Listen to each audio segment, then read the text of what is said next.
Bismillahirrahmanirrahim. Assalamualaikum warahmatullahi wabarakatuh. Waalaikumsalam warahmatullahi wabarakatuh. Innal hamdalillah nahmaduhu wa nasta'inuhu wa nastaghfiruhu wa natubu ilayh.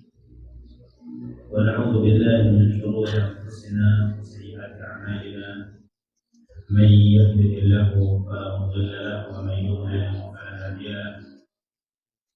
Asyhadu an la ilaha illallah wahdahu la syarika lahu.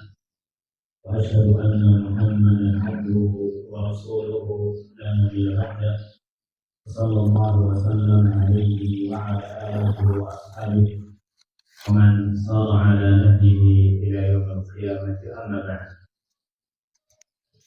Muslimin dan muslimat yang dirahmati oleh Allah Subhanahu wa taala, Bapak Ibu wali santri Ma'had Al-Mishkat baik tingkat SMP maupun tingkat SMA-nya yang kami hormati. Marilah pertama-tama kita menjadikan rasa syukur kita kepada Allah Azza wa Jalla dengan memujinya dengan nama-namanya yang indah dan sifat-sifatnya yang luhur atas karunia yang telah Allah Azza wa Jalla berikan kepada kita semua, nikmat-nikmat yang tidak terhingga, dan hanyalah Allah Azza wa Jalla yang berhak untuk kita puji karenanya. Dan kita juga bersalawat semoga Allah Azza wa Jalla senantiasa melimpahkan, mencurahkan salawat dan salamnya kepada junjungan kita Nabi besar Muhammad Sallallahu Alaihi Wasallam, untuk keluarganya, para sahabatnya, dan juga orang-orang yang mengikuti petunjuknya sampai hari kiamat kelak. Bapak Ibu yang dirahmati oleh Allah Azza wa Jalla, pada pertemuan yang berbahagia ini kita akan melanjutkan kembali pembahasan kita dari kitab Fazilatus Shalah fi Dhawil Kitab wa Sunnah, kedudukan salat di dalam Al-Quran dan Sunnah, di mana kita akan masuk pada pembahasan yang akan, yaitu tentang fadlus salat, tentang keutamaan salat. Semoga dengan mengetahui keutamaan daripada salat ini kita semakin bersemangat ya untuk melaksanakannya dengan cara yang terbaik yang kita mampu, sekaligus juga menambah ya rakaat-rakaat salat kita setelah melaksanakan salat wajib. Bapak Ibu yang dirahmati Allah Azza wa Jalla, kemudian kami juga mengucapkan banyak terima kasih sebelumnya pada Bapak Ibu yang telah hadir pada kesempatan kali ini. Semoga langkah Bapak Ibu yang ke tempat ini itu dicatat sebagai amal saleh. Ya, ini namanya sambil menyelam minum susu.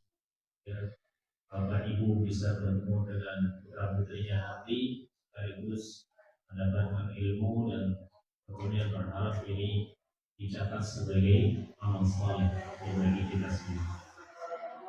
Bapak Ibu dirahmati Allah Subhanahu wa taala, pembahasan yang pertama adalah tentang fadlus salat, tentang keutamaan salat. Salat yang kita lakukan ya, terutama adalah salat wajib dan juga salat sunnah yang mengikutinya, ini memiliki keutamaan bagi orang yang melaksanakannya dengan baik, dan dia akan mendapatkan keutamaan daripada salat ini. Ya, apa saja keutamaan tersebut? Yang pertama, bahwa salat itu adalah tanha 'anil fahsya'i wal munkar. Salat ini akan mencegah dari perbuatan keji dan munkar. Ya, sebagaimana Allah Azza wa Jalla berfirman di dalam Al-Quran Karim, Allah Azza wa Jalla menyampaikan, "Utlu ma uhiya ilaika minal kitabi wa aqimis salata innas salata tanha 'anil fahsya'i wal munkar wa la dzikrullahi akbar wallahu ya'lamu ma tasna'un." Utlu ma uhiya ilaika, bacalah apa-apa yang diwahyukan kepadamu minal kitab, dari Al-Kitab, Quran. Dan ini perintah dari Allah Azza wa Jalla agar kita membaca Al-Quran. Kita sebagai seorang Muslim ya harus mampu untuk membaca Al-Quran karena itu perintah dari Allah kita. Kalau kita muslim dan kita tidak membaca Al-Quran, jadi ada perintah Allah yang kita abaikan. Ya, baik sengaja maupun tidak. Ya, orang yang nggak bisa baca Quran kemudian nggak pernah belajar, ya, maka itu namanya sengaja nggak bisa. Ya, berarti ada perintah Allah yang dia lalaikan. Dan apa yang Allah perintahkan pasti ada apa? Pasti ada kebaikan di dalamnya. Dan meninggalkannya adalah sebuah kerugian. Utlu ma ya ilaika min kitab, ya bacalah apa-apa yang diwahyukan kepadamu dari Alkitab, dari Al-Quran. Wa aqimis shalah, dan dirikanlah salat. Dan Allah berfirman, inna salata tanha 'anil fahsya'i wal munkar. Sesungguhnya salat itu dia akan mencegah dari perbuatan yang keji dan juga perbuatan mungkar. Wa dzikrullahi akbar wallahu ya'lamu ma tasna'un. Dan mengingat Allah itu jauh lebih besar dan Allah mengetahui apa-apa yang kalian perbuat. Ya, apa yang kalian perbuat.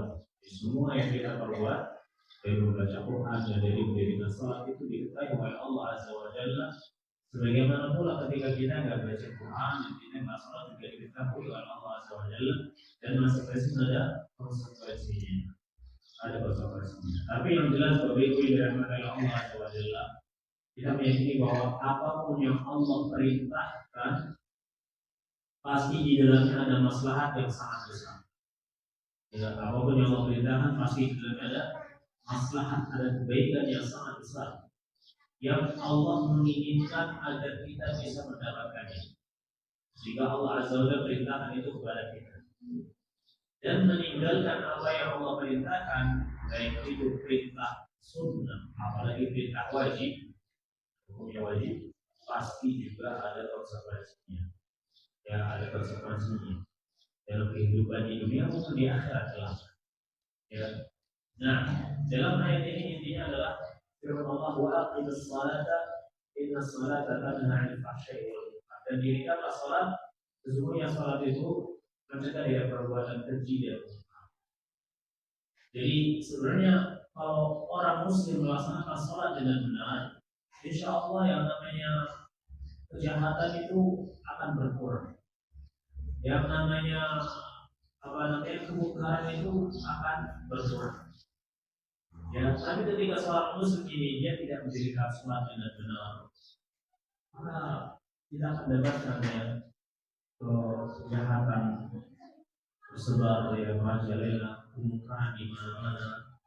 Nah, seperti yang kita alami saat ini ya, di negeri kita yang tercinta ini, ya akan sangat sulit di zaman kita ini untuk mencari orang-orang yang jujur, orang-orang yang amanah, ya orang-orang yang ikhlas, ya karena padahal mereka muslim, mungkin muslimnya nggak pernah sholat atau sholatnya selama ini hanya sebagai penggugur kewajiban saja.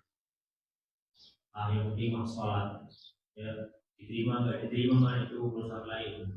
Yang penting buat kita, yang penting sholat. Itu banyak kita dapatkan seperti itu. Jika kadang-kadang jadi seolah dia nggak butuh dengan sholatnya. Kalau bukan karena takut dicap sebagai orang kafir, itu dia nggak sholat. Ya. Nah, kalau bukan takut dicap bahwa dia bukan muslim, itu dia nggak akan sholat. Ya, tapi kalau takut dia secara muslim atau muslim tapi nggak sholat, dia sholat. Sholatnya pun masalah. Nah, bagaimana tata caranya sholat yang benar seperti apa dan waktu-waktunya, dia nggak terlalu perhatian. Sementara orang yang dia tahu tentang keutamaan sholat ini, ya maka dia akan betul-betul perhatian dengan sholatnya, waktunya, bagaimana cara mengerjakannya dengan sempurna, bagaimana cara pahalanya, apa yang dilakukan setelah sholat, dari zikir-zikir yang dianjurkan oleh Nabi Sallallahu Alaihi Wasallam. Ya, ini dia akan perhatikan. Dan kalau dia melaksanakan sholat seperti ini, maka dia mampu untuk mencegah diri orang tersebut dari perbuatan keji dan mungkar. Maka yang seperti ini dia akan menjadi penjaga, ya, menjaga bagi pelakunya. Dan tentunya kita butuh ya kepada penjagaan. Nah, ini yang pertama. Ya, maka kita bisa intervensi diri Bapak Ibu sekalian. Ya, dan kita melihat pada diri kita, apakah kita masih sering melakukan kemungkaran, masih sering melakukan perbuatan yang keji atau yang sia-sia paling tidaknya. Ya, kalau kita dapatkan bahwa diri kita masih banyak melakukan perkara yang sia-sia, maka lihat kembali kepada sholat kita. Ya, bagaimana kita melaksanakan sholat kita, sholat wajib kita. Kalau kita sudah melaksanakan sholat wajib ini pada waktunya dengan cara yang baik, maka lihat kembali bagaimana sholat sunnah kita. Sholat sunnah kita termasuk ya disebutkan para ulama termasuk daripada hukuman yang Allah Azza wa Jalla timpakan pada seorang hamba adalah tercegahnya dia dari mengamalkan amal saleh. Bapak Ibu kalau misalnya merasa sangat rugi ketika Bapak Ibu nggak bisa sholat pada waktunya, ketika merasa sangat rugi ketika Bapak Ibu tidak bisa menambahkan sholat sunnah kepada sholat wajibnya, maka Bapak Ibu itu tandanya masih punya imannya masih bagus. Tapi kalau sudah nggak ada rasa itu sholat apapun waktunya, ya, jadi nggak merasa rugi. Ketika dia nggak selalu berjamaah, dia nggak merasa rugi. Ketika dia nggak bisa sholat pada waktunya, dia nggak merasa rugi. Ketika dia nggak bisa menambahkan sholat sunnah pada waktunya, dia nggak merasa rugi. Biasa-biasa saja, maka bisa jadi Bapak Ibu sudah dihukum oleh Allah Subhanahu wa Ta'ala karena maksiat yang dia lakukan. Maksiat yang dilakukan, jika nggak ada respon lagi, nggak ada respect lagi, kayak udah mati. Ya, nah padahal itu kerugian yang besar. Dan dia baru menyadarinya saat dia meninggal. Sadar di dunia jauh lebih baik daripada sadar di meninggal. Nah kalau sadar di dunia tidak masih punya kesempatan memperbaiki diri. Jadi kalau sadar di akhirat, aku udah bilang, yang cuma penyesalan saja karena nggak akan ada perubahan. Ya, maka Bapak Ibu yang dirahmati Allah Azza wa Jalla, kita lihat kembali bagaimana sholat yang kita lakukan. Ya. Nah, orang yang melaksanakan sholat pasti dia tambah baik, ya tambah mulia akhlaknya, karena perbuatan keji dan munkar yang ada pada diri itu dapat tercegah gara-gara sholatnya. Dia tambah sabar, ya, dia tambah baik dalam bersikap, dalam merespon sesuatu, dalam berbicara, terutama analis saat ini sering sekali kalau nggak dijaga akan menyakiti orang lain, ya, atau tulisan kita di status kita kalau nggak dijaga bisa saja melukai orang lain.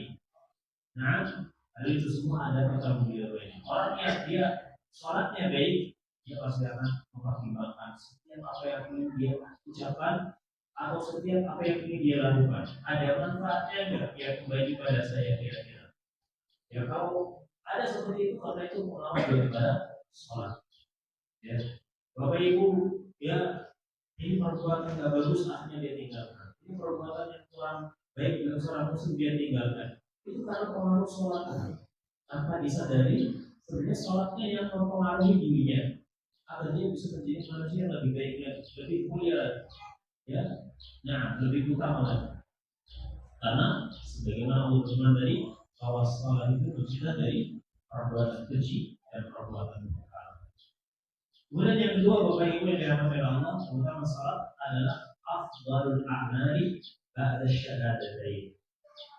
Ya, sholat itu merupakan seutama-utama amalan setelah dua kali bersyahadat. Ya, amalan yang paling mulia setelah dua kalimat syahadat yang dia ucapkan adalah sholat yang dia lakukan. Di hadis Abdullah bin Mas'ud, berdasarkan hadis Abdullah bin Mas'ud radhiyallahu anhu, beliau berkata, saat Rasulullah sallallahu alaihi wasallam, saya bertanya kepada Rasulullah sallallahu alaihi wasallam, ayyul amali afdal? Beliau bertanya, ayyul amali afdal? Amal apakah yang paling mulia? Ya Rasulullah, amal apakah yang paling mulia itu? Qala, maka beliau menjawab, as-salatu li waqtiha, salat pada waktunya. Salat pada waktunya. Dan lebih utama itu di awal waktu dengan berjamaah. Ya, pada secara umum begitu di awal waktu dengan berjamaah. Qala qultu thumma ay. Kemudian beliau bertanya lagi, setelah itu apa? Setelah sholat pada waktunya. Qala bil walidain. Ya, yang kedua adalah berbuat baik kepada kedua orang tuanya. Qala qultu thumma ay. Kemudian saya bertanya lagi, setelah itu apa? Qala al-jihadu fi sabilillah. Ya, berjihad di jalan Allah. Ya, di jalan Allah.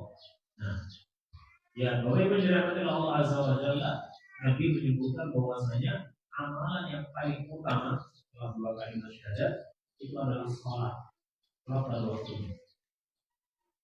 Yang kedua itu birrul walidain. Dan kalau kita perhatikan Bapak Ibu dirahmati Allah Azza wa Jalla, secara umum bahwa orang-orang yang mereka baik hubungannya dengan orang tuanya, yang sopan santunnya juga tinggi, itu adalah orang-orang yang menjaga sholatnya lima waktunya, ya, dengan cara yang baik, dengan ikhlas.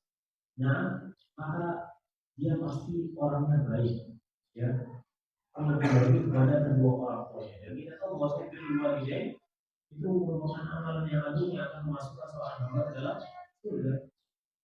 Ya, bahwasanya orang tua adalah awsatu abwabil jannah. Orang tua itu adalah pintu surga yang paling tengah. Insya'a hafadhaha wa insya'a dhayya'aha. Kalau dia mau, dia akan menyanyiakannya. Dan jika dia mau, dia akan menjaga. Ya, kembali pada dirinya sendiri. Kalau dia mau, pintu surga senantiasa terbuka untuknya. Maka di rumah kita ada. Kalau kita masih punya orang tua, di rumah kita itu ada. Itu orang tua kita, ayah kita, ibu kita. Itu adalah pintu surga bagi kita. Dan kalau bapak ibu mau menjadi pintu surga bagi putra putri bapak ibu sekalian, maka berikan contoh kepada mereka. Beginilah cara menjaga pintu surga yang ada di rumah kita, yaitu berbuat baik kepada orang tua kita. Kalau bapak ibu masih punya orang tua, ya, maka perbaikilah hubungannya dengan mereka selagi mereka masih ada. Karena mereka ini pintu surga bagi kita. Ridhonya mereka itu bisa menjadi ridhonya Allah Subhanahu wa taala. Ridho Allah fi ridho walidain. Ridhonya Allah itu bersama ridhonya dua orang tua, Ya, ya ini dalam perkara yang ma'ruf, ya, dalam perkara yang baik. Kalau orang tuanya ridho kita berbuat maksiat, itu bukan ridho Allah berarti, ya. Nah, ridho orang tua maksudnya dalam perkara-perkara yang ma'ruf. Nah, dan anak ini dia bisa berbuat baik pada orang tuanya. Erat kaitannya dengan bagaimana dia sholat, bagaimana dia menjaga sholatnya. Kalau sholatnya baik, ya, cara mengamalkannya baik, dia jaga betul-betul sholat yang lima waktu itu yang paling utama saja. Untuk waktunya dia jaga dengan baik, dia kerjakan dengan cara berjamaah bagi bapak-bapaknya di masjidnya, ya, bagi ibunya di rumahnya, dijaga betul-betul sholat lima waktu itu, maka dia akan lebih mampu untuk berbuat baik pada kedua orang tua. Ya, dan kedua orang tua ini merupakan pintu surga baginya dan sebab datangnya keridhaan Allah baginya. Nah, sementara orang yang dia menyanyiakan sholatnya, maka dia akan kurang perhatian dengan orang tuanya. Ya, kurang perhatian dengan orang tuanya. Karena mungkin dia merasa orang tua saya masih mampu, saya bantu juga dia masih mampu. Orang tua meskipun dia mampu, tapi kalau dibantu dia akan senang juga. Dia nggak mampu. Nah, meskipun orang tua kita itu mampu, tapi kalau kita bantu, dia akan senang. Karena itu butuh perhatian kepada dirinya, perhatian anaknya kepada dirinya. Ya, meskipun bantunya juga nggak seberapa dibanding orang tua, mungkin dia nggak butuh hal segini dari anaknya. Ya, misalnya, tapi karena ini sebagai bentuk apa kebaikan anaknya dan dia tidak ingin menyakiti hati anaknya, dia akan terima dengan senang hati. Ya maksudnya meskipun orang tua juga nggak mau membebani atau menyusahkan anaknya, itu udah sifat orang tua begitu. Tapi ketika kita bantu dia, mereka tetap senang. Ya paling-paling dia takut akan membebani kita. Kita katakan enggak, ini berbebani. Ya itu membuat mereka tersenyum, membuat mereka senang. Ya, nah ini biasanya dilakukan oleh orang-orang yang pandai dalam menjaga semangat. Maka kalau hubungan kita dengan orang tua kita yang kurang baik, ya, maka lihat lagi sholat kita. Ya bagaimana keadaannya. Nah, ini yang kedua, Bapak Ibu dirahmati Allah. Jadi kalau Allah Azza wa Jalla memberikan kita kekuatan untuk melaksanakan sholat di waktu di masjid dengan berjamaah, ya dengan cara yang baik, ketahuilah bahwa itu karunia dari Allah Subhanahu wa Ta'ala. Karena kita tidak memiliki kekuatan, tidak memiliki daya, tidak memiliki upaya untuk bisa mengerjakan ibadah kecuali dengan pertolongan dari Allah Subhanahu wa Ta'ala. Allah berfirman, "Iyyaka na'budu wa iyyaka nasta'in." Hanya kepada-Mu kami beribadah dan hanya kepada Kamu pula kami memohon pertolongan, karena memang kita tidak mampu mengerjakan ibadah-ibadah ini kecuali kalau kita ditolong oleh Allah Azza wa Jalla. Jangan pernah seseorang itu merasa bahwa dia mampu untuk melakukan ibadah tanpa ada pertolongan dari Allah. Dia masih sehat kok, dia masih bugar kok, ya dia bisa melakukan apapun yang dia inginkan. Ya ini kalau kita sudah merasa mampu untuk melakukan apapun yang kita inginkan tanpa melibatkan Allah Azza wa Jalla, maka berarti kita sedang tertipu. Ya tertipu dengan apa yang kita miliki. Ya yang itu tidak akan bermanfaat sama sekali bagi kita. Nabi kita Shallallahu Alaihi Wasallam itu adalah orang yang paling besar dalam berlepas diri terhadap kemampuan dirinya. Ya, beliau senantiasa merasa butuh kepada Allah Azza wa Jalla. Dan beliau juga mengajarkan keluarganya agar tidak merasa mampu, ya, untuk melakukan sendiri tanpa ada pertolongan Allah. Ya, beliau mengajarkan kepada putrinya Fatimah untuk mengucapkan zikir di pagi dan sore hari, yang mengatakan ya Hayyu ya Qayyum bi rahmatika astaghfiru فأصلح لي شأني كله ولا تكلني إلى نفسي طرفة عين. Ya Hayyu ya Qayyum, wahai Zat yang Maha Hidup, Hati Maha Mengurus diri sendiri. Birahmatika astaghfiru. Birahmatika astaghfiru. Dengan rahmatku kami mohon pertolongan. Ya. Fa'aslih li sya'ni kullahu, tolong perbaiki semua urusanku semuanya. Wala takilni ila nafsi tarfata ain, dan jangan engkau menyerahkan saya ini kepada diri saya sendiri meskipun hanya sekejap mata. Ya, karena kita tidak mampu, tidak memiliki kekuatan, tidak memiliki daya upaya untuk bisa beribadah kecuali dengan pertolongan Allah. Maka oleh itu Allah, saat kita mampu melaksanakan sholat, kita mengucapkan dua kalimat syahadat, kita melaksanakan sholat dengan berjamaah bagi kaum laki-laki di masjid bersama kaum muslimin, dan dia melaksanakannya dengan khusyuk, dengan baik, ketahuilah bahwasanya Allah sedang menolong Anda, dan bersyukurlah. Ya, karena Anda adalah pertolongan Allah Subhanahu wa Ta'ala. Ya, nah, karena dengan demikian berarti Allah mudahkan kita untuk melakukan amal yang terbaik setelah dua kalimat syahadat. Nah, ini yang kedua, keutamaan salat. Ya, kita wajib bersyukur kalau kita bisa sholat waktu bersama kaum muslimin. Itu berarti Allah sedang menolong kita. Dan Allah menginginkan kita itu banyak kebaikan yang akan kita raih. Jadi poin-poin yang kita sebut. Yang ketiga, ya kita mengetahui ya semuanya. Taghsilul khataya. Salat itu akan mencuci dosa-dosa, menghilangkan dosa-dosa, membersihkan dosa-dosa. Hal ini sebagaimana hadis Jabir radhiyallahu anhu berkata, Allah Rasulullah sallallahu alaihi wasallam, Rasulullah sallallahu alaihi wasallam, "Mathalu as-salawatil khams kama thalina harin dhamrin ala babi ahadikum yaghtasilu minhu kulla yawmin khamsa marrat. Ya.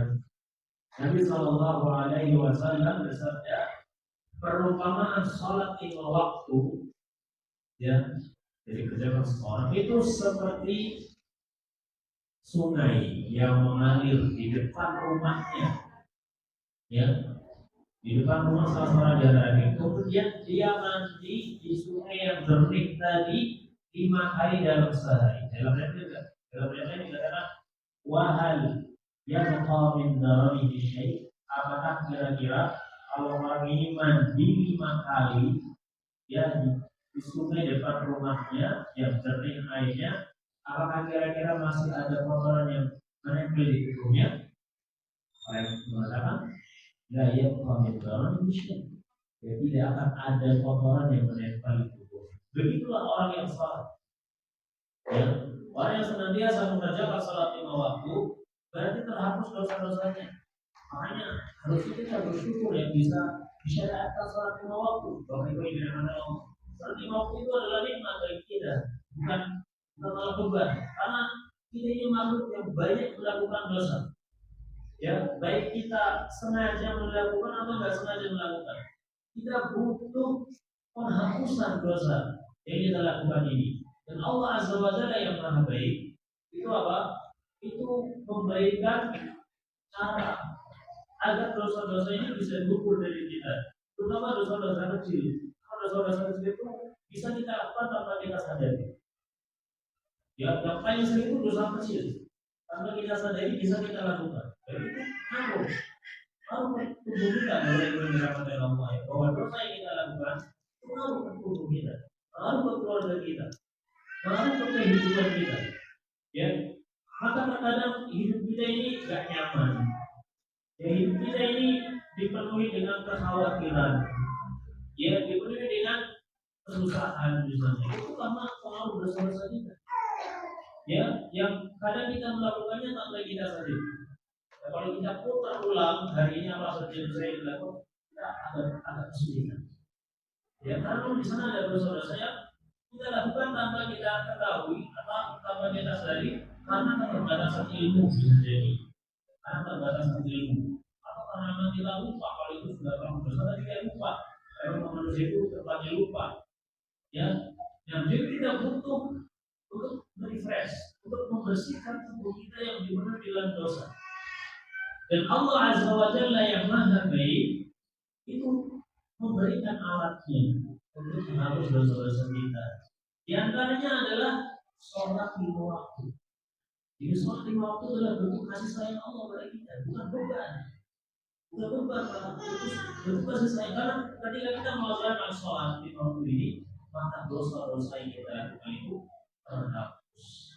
Ya, perumpamaan orang yang sholat 5 waktu dengan baik itu seperti perumpamaan orang yang mandi di sungai yang jernih yang ada di depan rumahnya. Tidak perlu repot-repot, ya, tidak perlu repot-repot jauh-jauh, pergi jauh-jauh, ya, ke sungai Gaza di India yang katanya bisa menghapus dosa, atau ke curug apa namanya yang katanya kalau masih di situ dosanya berguguran. Tidak perlu jauh-jauh. Ya, dia cukup sholat 5 waktu di masjid di depan rumahnya. Kalau dia sholatnya sungguh-sungguh, ikhlas, benar tata caranya, itu menghapus dosa-dosa. Habis selesai sholat ada waktu, dan waktu-waktu itu waktu-waktu yang rentan. Kita bisa melakukan dosa lagi. Habis subuh sampai zuhur, berapa dosa yang kita lakukan selama berjalan itu? Ya, selama 6 jam ini. Maka dosanya terkumpul lagi. Butuh apa lagi? Butuh penghapusan. Maka Allah datangkan sholat zuhur untuk kita. Sholat zuhur, ya, kita masalah sholat zuhur. Ya, zuhur juga sama. Ya, ini waktu-waktu yang rentan juga. Kalau udah siang, udah gak fokus, udah capek, bisa aja orang gampang tersulut emosi. Nah, ya, maka Allah Azza wa Jalla syariatkan salat asar. Biar dosa ini terhapus. Habis asar, ya ada waktu sampai sholat maghrib. Ya, ada orang yang bekerja seharian belum dapat apa-apa, emosinya muncak. Ya udah sore belum makan, belum dapat apa-apa. Ya seharian dia berusaha tidak dapat apa-apa, sudah gelap mata misalnya, atau apa namanya emosinya memuncak, butuh sesuatu untuk menghapusnya, maka Allah datangkan salat maghrib. Begitu juga salat isya. Akhirnya sampai salat subuh penyelamat karena waktu itu banyak digunakan tidur, ya. Nah, kalau orang tidur kan sudah nggak sadar melakukan perbuatan tersebut nggak berdosa nih, karena nggak sadar ya di luar kesadarannya, sehingga jarak antara Aisyah dengan subuh ada terdapat ya ada agar nanti di ampuni dosa. Nah, bukan hanya sholat wajib, mungkin Anda merasa baru beberapa jam saja sudah gak nyaman hidupnya, gak nyaman ya kerjanya, maka Allah Azza wa Jalla juga melalui lisan Rasulnya syariatkan sholat duha antara subuh dengan zuhur ada sholat duha. Ya, nah, kalau untuk sholat subuh dengan sholat zuhur ada panjang ya. Zuhur dengan asar pendek, asar dengan maghrib pendek, maghrib dengan isya pendek. Ya, isya dengan subuh panjang, tapi ada sholat yang bisa Anda lakukan, tidak terlalu panjang dulunya, sholat malam. Nah, subuh dengan zuhur panjang, Anda bisa melakukan, biar tidak terlalu panjang, biar tidak terlalu lama ketemu dengan Allah. Ada sholat duha. Insya Allah, yang Allah Azza wa Jalla datangkan untuk kita, ini untuk maslahat kita, untuk kebaikan kita. Allah itu baik banget dengan kita kalau kita paham. Ya kalau kita paham. Namun cuma kadang-kadang kita merasa ini beban. Merasa bahwa ini kalau kita dikit-dikit sholat, ganggu nanti aktivitas kita. Padahal justru dan banyak sholat aktivitas semakin mudah. Karena kalau tubuh itu bersih dari dosa, semakin ringan. Kalau tubuh semakin bersih dari dosa, semakin fresh. Kiranya semakin bersih. Jadi yang semakin mampu untuk memberikan yang terbaik, melakukan yang terbaik. Kalau orang banyak sholat itu dengan sholat yang baik itu hanya kecil, ya.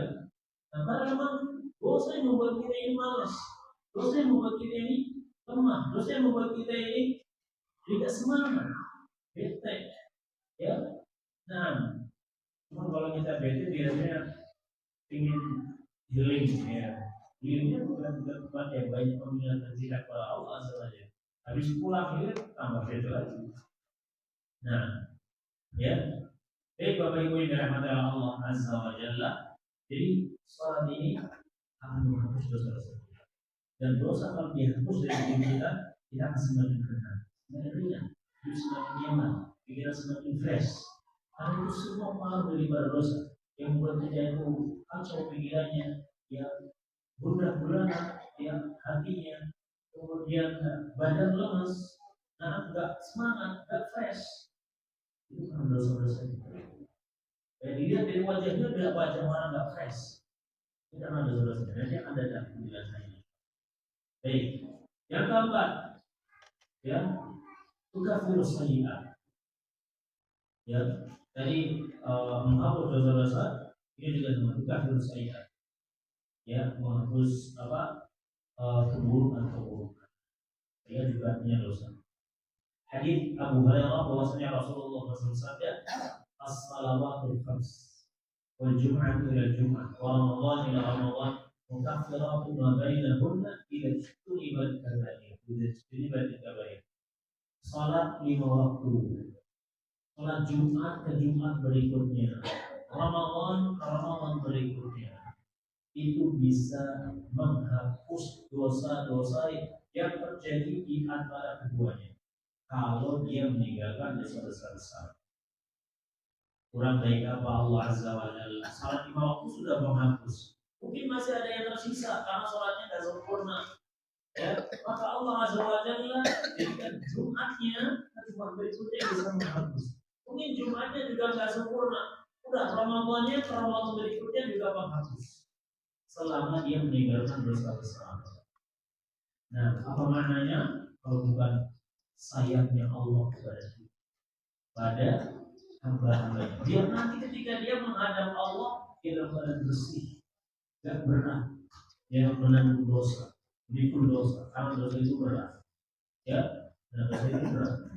Nah, sampai-sampai bumi itu menjerit, ya, Dalam hadis yang sahih, bumi itu berdiri wahab akses dan dia berhak untuk menjadi karena saking beratnya beban yang dia pikul, karena di atasnya banyak orang-orang yang bermaksiat kepada Allah. Sudah bebannya berat, tambah berat dengan dosa. Ya, cuma kita kadang nggak merasa, tapi makhluk Allah yang lain merasa. Bumi ini terasa. Ya. Makanya lama-lama buminya hancur ketika sudah tidak ada lagi yang mengucapkan Allah di atas muka bumi. Kiamat tidak terjadi sampai penduduk bumi ini nggak ada yang mengucapkan Allah lagi. Itu dosanya udah berat sekali, luar biasa. Ya, langit juga nggak sabar, bumi udah nggak mampu menampung dosanya manusia, akhirnya mereka meledak. Ya, amblas. Nah, alhamdulillah, itu dosa itu mau sekali, Pak. Kalau hidup kita, makanan kita yang nggak sadar, hal itu mau sekali. Ya coba kalau kita perbaiki ibadah kita, perbaiki agama kita, pasti akan ada perubahan dalam kehidupan. Ya. Baik, poin yang kelima, Bapak Ibu dirahmati Allah Azza wa Jalla, dari keutamaan salat adalah nurun li sahibiha di dunia wal akhirah. Salat itu bisa menjadi cahaya bagi yang melaksanakannya di dunia maupun di akhirat. Di dunia dia menjadi cahaya, dari akhirat juga bisa menjadi cahaya. Berdasarkan hadis Abdullah bin Umar radhiyallahu anhu dari Nabi Shallallahu Alaihi Wasallam, bahwasanya ada beberapa sholat yang bahwasanya Nabi itu menyebutkan tentang sholat suatu hari, beliau menyebut tentang sholat dan beliau mengatakan man hafadha 'alaiha kanat lahu nuran wa burhanan wa najatan yaumil qiyamah. ومن لم يحافظ عليها لم يكن له نور ولا برهان ولا نجاة وكان يوم القيامة مع قارون وفرعون وهامان وأبي بن خلف. Alhamdulillah. Nah, dari Abdullah bin Umar dari Nabi Shallallahu Alaihi Wasallam bahwasanya Nabi pernah menyebutkan tentang salat. Ya, pernah menyebutkan tentang salat. Dan beliau mengatakan barang siapa yang menjaga sholat ini, sholat lima waktu, maka sholatnya akan menjadi cahaya baginya, menjadi petunjuk baginya, dan menjadi keselamatan pada hari kiamat. Sementara barang siapa yang tidak menjaga sholat lima waktu ini, yang paling utamanya, ya maka dia tidak akan menjadi cahaya baginya. Dia tidak punya cahaya. Dia juga nggak punya petunjuk, nggak punya hujah nantinya. Dia juga nggak bisa selamat di yaumil qiyamah. Dan pada hari kiamat kelak, orang ini akan dikumpulkan bersama Qarun, bersama Fir'aun, bersama Haman. Ya, Haman ini pembantunya Qarun, pembantunya Fir'aun, dan juga Ubay bin Khalaf. Ubay bin Khalaf ini pemimpin, ya, salah satu pemimpin orang-orang kafir. Nah, ya, ini dikumpulkan bersama mereka, artinya jadi perangkat ya, karena mereka banyak iman. Bapak Ibu dirahmati Allah Azza wa Jalla, dalam hadis ini Nabi menyebutkan bahwa orang yang melaksanakan sholat lima waktu terutamanya, dan saya pastikan bahwa orang yang melaksanakan sholat lima waktu dengan benar, pasti dia tidak akan merasa cukup dengan lima waktu. Pasti dia akan menambah sholat sunnah. Itu sudah pasti. Ya, kalau sholatnya benar.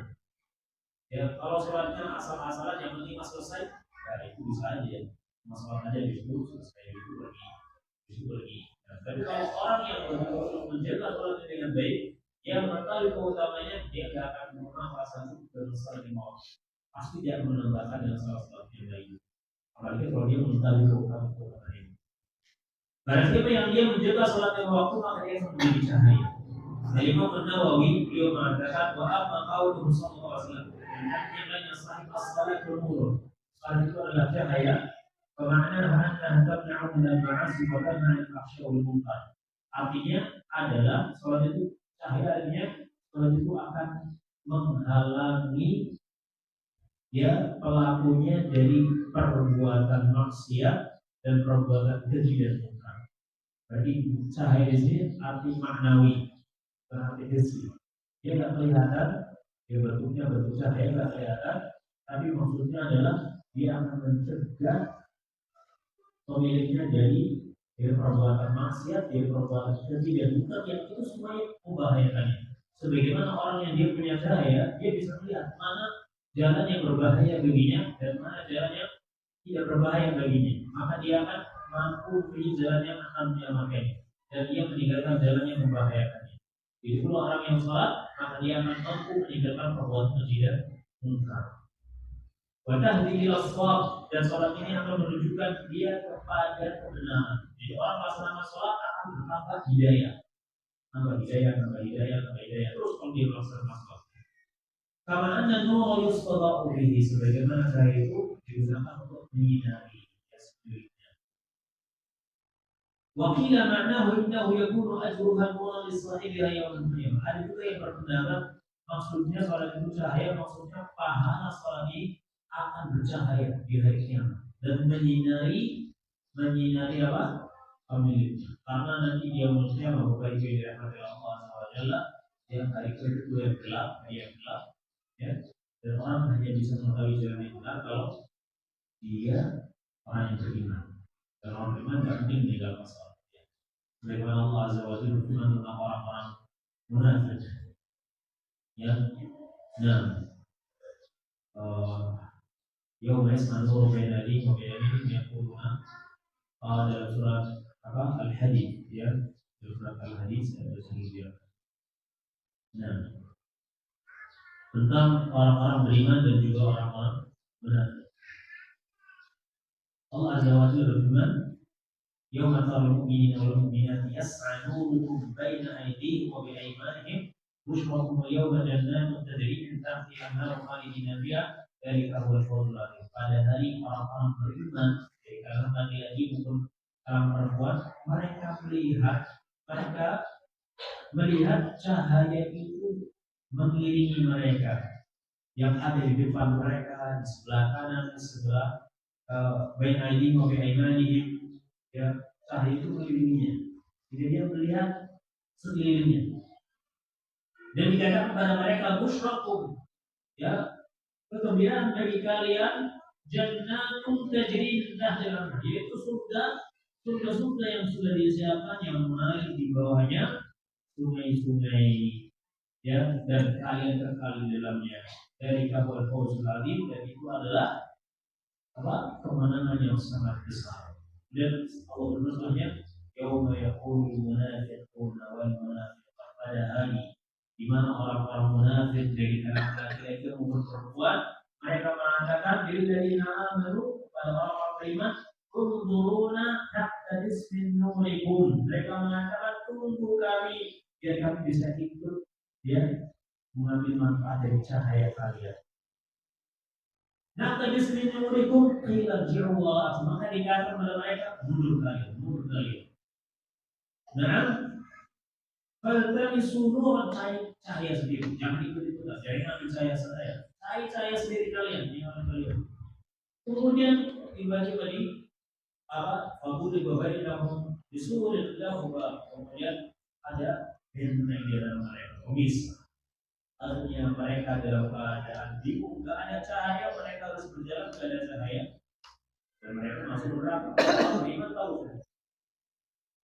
Nah, sholat itu, dan ini tanda orang beriman, akan menjadi cahaya bagi dia yaumul qiyamah. Semakin banyak sholatnya, maka semakin terang cahaya yang dia dapatkan nanti di yaumul qiyamah. Ini cahaya di yaumul qiyamah. Nah, ini kata Imam Nawawi. Ini yang berguna sahibiya yang mempunyai wakilnya liannya sabab isyraq anwar al-ma'arif. Karena sholat itu menjadi sebab bercahayanya kebaikan, ya, kebaikan baik. Dia semakin jelas kebaikan itu seperti apa. Dia semakin jelas begini. Nah, dia jadi bisa membedakan mana yang hak dan mana yang batil. Karena semakin jelas. Wasyirahil qalb, orang yang mengerjakan salat, ya, maka hatinya akan luas, terbuka luas, tidak sempit. Dan orang yang bahagia itu kan karena hatinya luas. Bapak Ibu yang dirahmati Allah. Orang yang hatinya terbuka luas, dia akan bahagia. Tapi kalau orang yang hidupnya tidak bahagia, rasanya sempit, ya, sempit terus. Orang yang sedih terus gak nyaman. Ya, nah orang yang hidupnya bahagia hatinya luas. Setiap kondisi yang menimpanya itu dia tetap santai, dia tetap tetap tenang, karena dia luas. Nah, wa mukasyafatul haqaiq kata Imam Nawawi bahwa sholat itu dia akan apa? Akan menyingkap kebenaran-kebenaran. Dan kita sangat butuh Bapak Ibu ya Allah ya, di hari kita di zaman yang banyak fitnah. Kita ini hidup di zaman fitnah yang dahulu kabar Nabi Sallallahu Alaihi Wasallam. Ya, nah, satakunu fitnun kaqita'il lailil mudhlim. Akan ada fitnah-fitnah yang menjadikan ya seperti potongan malam yang sangat gelap. Sehingga saat itu orang sulit untuk mengetahui kebenaran yang benar yang mana, yang salah yang mana. Ini katanya dia bilang yang benar yang salah ini, tapi dia benar yang itu salah. Ini yang salah yang mana, yang benar yang mana, susah untuk. Tapi orang-orang yang sholat dengan baik, maka dia bisa melihat. Akan tersingkap baginya al-haqaiq, kebenaran-kebenaran. Ya, tersingkap baginya kebenaran. Oh ini benar, ini yang ada dalilnya, ini yang ada Qurannya, ini yang semua. Oh ini dilakukan oleh para sahabat. Oh ternyata ini tidak dilakukan oleh para ulama di ulama terdahulu. Ternyata ini pendapat-pendapat yang baru dalam Islam, tidak pernah ada dari para sahabat, dari para tabi'in, dari para tabi'in. Kasih aku dari ya jika dia betul-betul menjaga selama. Di fadhil qalbi fiha wa iqbaluhu ila Allah, karena hatinya itu kosong hanya untuk salat, maksudnya hanya bersedia apapun saja, dan juga karena dia menghadap kepada Allah Azza wa Jalla, dia menuju kepada Allah. Karena begitu dia dipanggil hayya 'alas shalah, dia sudah datang. Bahkan sebelum dipanggil dia sudah datang duluan, karena dia tahu bentar lagi mau dipanggil. Luar biasa ya orang-orang salat ini. Orang-orang yang tahu tentang utama salat ini, dia itu segera sebelum dipanggil oleh Allah dia sudah datang duluan. Maka sebagaimana orang itu datang kepada Allah Azza wa Jalla, Allah akan menyambutnya. Ya Allah akan menyambutnya lebih cepat lagi. Kalau kita lebih cepat untuk menyambut panggilan Allah, maka Allah akan datang lebih cepat untuk menyambutnya. Nah, dalam hadis yang sahih seperti itu. Wa qad qala Allah Ta'ala wasta'in bis-sabri was-salah. Allah berfirman dan mohonlah pertolongan kepada Allah dengan sabarmu dan dengan salatmu. Jadi kesabaran dan salat yang kita lakukan bisa menjadi sebab datangnya pertolongan dari Allah Subhanahu wa taala. Waktu yang mana ada juga yang berpendapat tidak mengetahui masih beliau berkata, inna takun nuran dhahran ala wajhi yawm al-qiyamah. Bahwasanya salat itu akan menjadi cahaya yang fisik ya, cahaya yang nampak pada hari kiamat nanti. Bahkan di dunia juga sama. Orang yang senantiasa melaksanakan salat itu wajahnya bercahaya. Wajahnya itu bercahaya. Ya, tapi jangan bayangkan kayak lampu ya wajahnya. Tidak, kita bisa lihat ya orang yang bahagia itu orang yang bersinar, orang yang cerah. Dan dilihat aja menyenangkan. Kita bisa rasain. Kita bisa merasakan ini dengan perasaan. Tidak bisa dilihat, mungkin tidak bisa dilihat dengan mata kepala kita secara zahir, ya, tapi kita bisa merasakan. Oh, orang-orang yang baik, orang-orang yang mengerjakan salat dengan baik itu kelihatan wajahnya itu bersinar, wajahnya itu wajah orang yang bertakwa, wajahnya itu wajah orang yang bahagia. Itu beda-bedanya. Kita bisa lihat dari wajah orang, ini orang yang lagi banyak masalah, baru ya kemudian murung, ya. Oh ini kelihatannya orangnya lagi apa namanya, lagi bahagia, hatinya bersih. Kita bisa lihat, kita bisa lihat. Ya, tapi itu insya Allah bisa merasakan ya. Itu bisa dilihat karena itu pengaruh sholatnya ya, pengaruh sholat. Nah,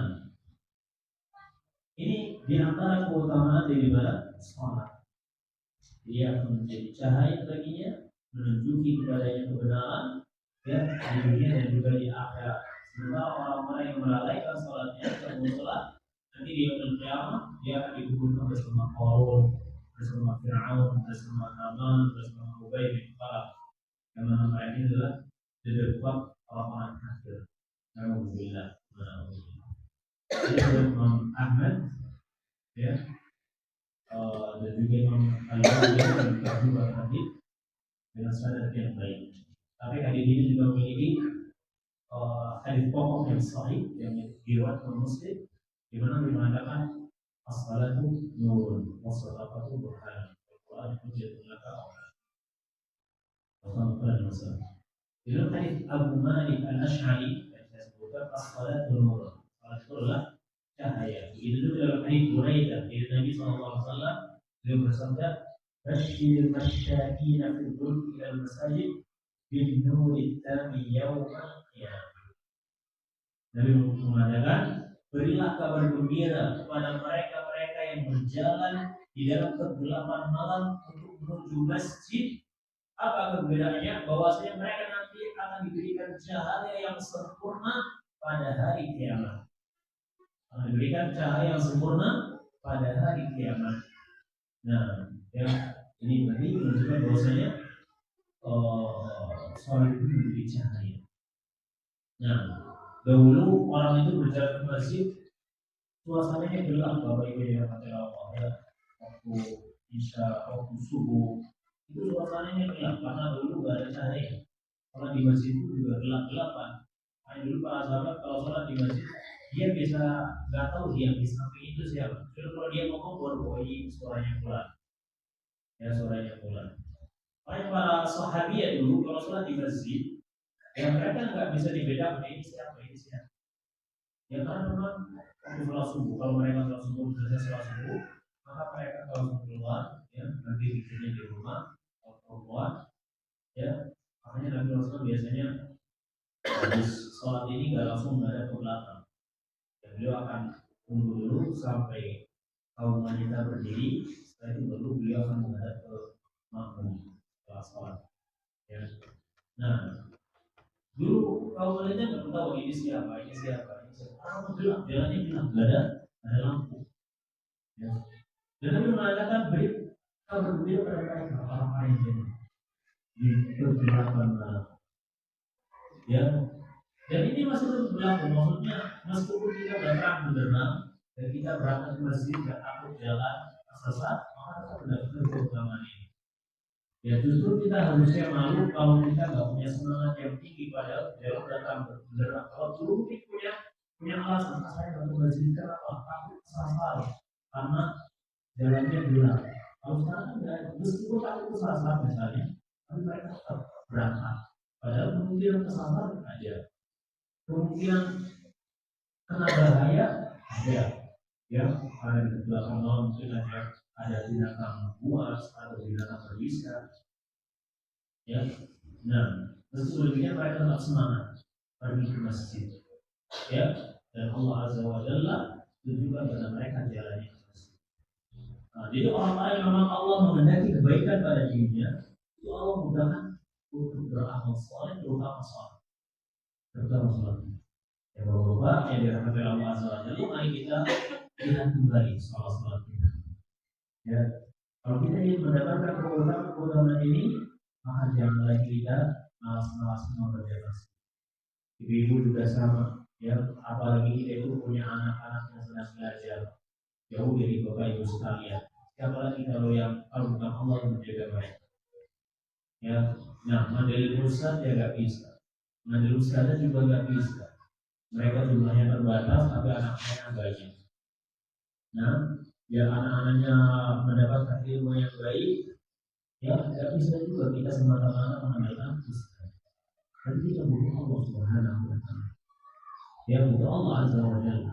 Dan di masalah kita, ya maka kita bisa berdoa kepada Allah, minta kepada Allah Azza wa Jalla agar anak-anak kita yang jauh dari kita di sana sedang menuntut ilmu dijaga oleh Allah, ya diberikan pemahaman yang baik, diberikan kekuatan oleh Allah Azza wa Jalla. Saya sampaikan kepada anak-anak bahwa orang mondok itu adalah orang-orang yang mentalnya harus kuat. Mentalnya harus kuat karena dia apa? Di sini harus hafalin Quran, habis itu belajar, habis itu bangunnya lebih awal, habis itu kegiatan ini. Kalau mentalnya nggak kuat, dia bisa stres atau dia akan mundur, ya. Tapi yakinlah bahwasanya orang yang biasa berperang dengan ya agar mental mereka kuat nanti saat mereka hidup dengan masyarakat dia akan lebih kuat. Ya karena mereka sudah terbiasa hidup tanpa dengan mahatnya.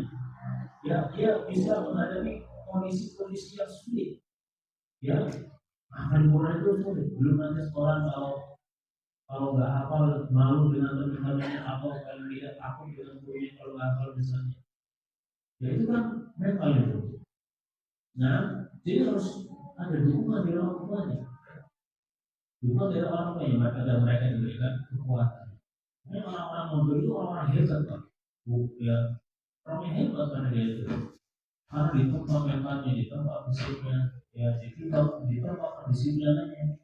Sehingga nanti kira saat mereka ini hidup di masyarakat, mereka butuh apa? Dan nanti hanya orang-orang kuat saja yang bisa hidup dengan baik. Ya, kita harus sadar bahwa anak-anak kita zaman mereka ini nanti akan menghadapi ujian yang jauh lebih berat daripada kita. Ya, ujian yang jauh lebih berat daripada kita. Nah, itu sudah pasti. Nah, maka dari itu orang-orang saat itu harus orang-orang yang hebat. Mentalnya harus kuat. Seperti kita dulu kita itu dididik sama orang tua kita kan keras ya, dulu dan nggak lembek. Maka muncullah bapak-bapak ibu seperti meskipun keadaan kita ya bisa dikatakan susah, tapi tetap kita dapatkan orang-orang tua yang tegar. Ya, dan nanti anak-anak kita juga sama, bahkan mungkin zamannya jauh lebih ketat persaingannya nanti dan harus butuh mental yang sangat kuat dan mereka sudah terbiasa di pondok. Ya terbiasa di pondok, di tempat dengan seperti itu, mental yang kuat, fisik yang kuat, ya, dan disiplin yang tinggi. Ya kan mereka bersolat tepat waktu misalnya, ya berjamaah itu kan termasuk daripada pendidikan. Karena pendidikan itu bukan hanya di kelas belajar kita apa ini kita, ya kehidupan sehari-hari mereka di mahal itu juga untuk pendidikan bermanfaat. Sehingga nanti saat mereka betul-betul ya hidup di masyarakat, mereka harus jadi orang-orang yang kuat, jadi orang-orang yang hebat. Lebih lagi mereka dari punya ilmu yang diberi oleh gurunya agar mereka itu bisa senantiasa meminta pertolongan kepada Allah Subhanahu wa Ta'ala. Karena itu bahwa itu dari Allah, ternyata anak-anak kita itu berjuang ya Bapak di sini, bukan lagi senang-senang. Mereka berjuang di sini, maka bantu dengan doa Bapak Ibu sekalian, bantu dengan kesalihan kita, bantu dengan doa-doa kita, bantu dengan motivasi kita. Kita bukan tidak sayang dengan mereka, justru karena saking sayangnya kita pada mereka, ya mereka harus ditempat untuk pesantren. Mungkin ini saja Bapak Ibu yang bisa saya sampaikan. Ya, insya Allah pada kesempatan berikutnya kita lanjutkan pembahasan ini. Ya, poin yang ke-6 sampai yang berikutnya. Semoga ini semakin menambah semangat bagi kita untuk memperbaiki sekolah kita dan semakin hubungan baik ya dengan Allah Subhanahu wa Ta'ala. Dijauhkan mendatangkan masalah buat keluarga kita dan kita serta masyarakat yang ada di sekitar. Amin ya Allah. Amin. Wassalamualaikum warahmatullahi wabarakatuh. Wa ala alihi wa sahbihi ajma'in. Subhanakallahumma wa bihamdik, asyhadu an la ilaha illa anta, astaghfiruka wa atubu ilaik. Saya kembalikan kepada Assalamualaikum warahmatullahi wabarakatuh.